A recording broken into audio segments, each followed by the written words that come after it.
শিশু দিবসে গাছতলায় পাঠশালার শুভ সূচনা। শিক্ষার আলো পৌঁছালো আদিবাসী শিশুদের কাছে। পণ্ডিত জওহরলাল নেহরুর জন্মদিন ও শিশু দিবসকে স্মরণীয় করে রাখতে এক ব্যতিক্রমী উদ্যোগ গ্রহণ করা হলো হুগলির খানাকুলে। ভিন রাজ্য থেকে আসা যে সমস্ত আদিবাসী শিশু বছরের অধিকাংশ সময় এই এলাকায় বসবাস করে এবং যারা আধুনিক যুগেও শিক্ষার আলো থেকে বঞ্চিত, তাদের প্রাথমিক শিক্ষা প্রদানের লক্ষ্যে শুরু হলো গাছতলায় পাঠশালা। রামনগর অতুল বিদ্যালয়ের প্রধান শিক্ষক অমিত কুমার আড্ড এর উদ্যোগে খানাকুল থানা এবং এলাকার বিভিন্ন বিদ্যালয়ের সহযোগিতায় খানাকুলের কৃষ্ণনগরে এই অভিনব পাঠশালার শুভ সূচনা করা হয়।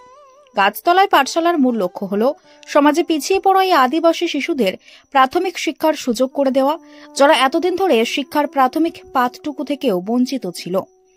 শুভ সূচনার দিনে নতুন শিক্ষাঙ্গনে আসা নবাগত ছাত্রছাত্রীদের হাতে তুলে দেওয়া হয় নতুন পোশাক এবং প্রয়োজনীয় শিক্ষার উপকরণ।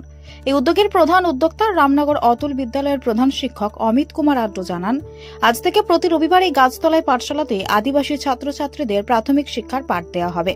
খানাকুলের বিভিন্ন বিদ্যালয়ের শিক্ষক শিক্ষিকারা রোটেশন পদ্ধতিতে এই পাঠদান কার্যক্রমে অংশ নেবেন।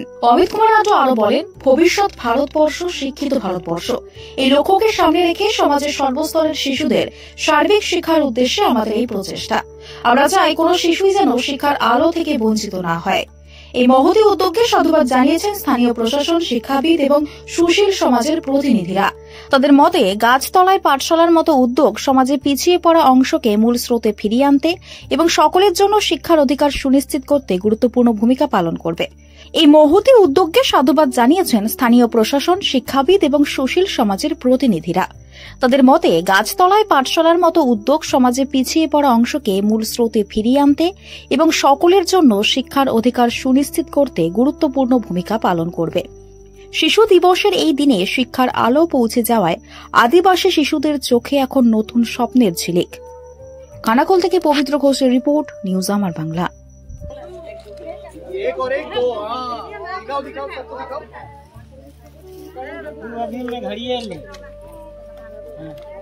अब ये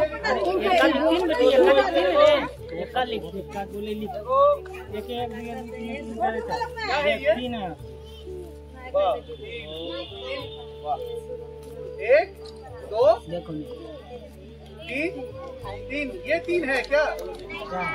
ये चार है तो तीन कितना है?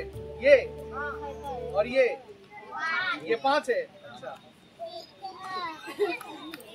ঘটাতে যারা কাজ করে তাদের ছেলেমেয়েরা বিভিন্ন রাজ্য থেকে আসে এবং সেই অর্থে প্রথাগত যে স্কুল শিক্ষা তার আওতায় পড়ে না, কিংবা এরাও কিছুদিনের জন্য আসে চলে যায়, তো সেইভাবে রেগুলারিটি মেনটেন হয় না, তো ওদের শিক্ষাটা অবহেলিত থাকে। তো আমাদের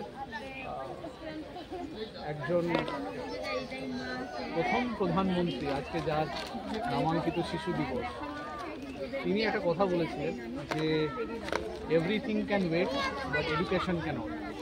সব কিছু ওয়েট করতে পারে, সব কিছু অপেক্ষা করতে পারে, কিন্তু শিক্ষা ওয়েট করতে পারে না, শিক্ষা দাঁড়িয়ে থাকতে পারে না। তো আজকে অমিত স্যার খানাকুলের বুকে, আমি বলবো এটা একটা বৈপ্লবিক একটা চিন্তাভাবনা এবং তার আমরা ইমপ্লিকেশনস গ্রাউন্ড লেভেল মানে সত্যি গ্রাউন্ড লেভেল, একদম গাছতলার নিচে বোর্ড প্লেট আমরাও ইউজ করলাম। এই রাজ্যের পরিযায়ী যারা শ্রমিক আছে তারা এসে তাদের ছেলেমেয়েরা এখানে ক্লাস করছে এবং তাদের বাবা মাদের মুখে যে হাসিটা, মানে সেটাই সব কিছু বলে দিচ্ছে যে তারা কত খুশি। তারাও নিউজ আমার বাংলা, বাংলার মানুষের কথা বলে।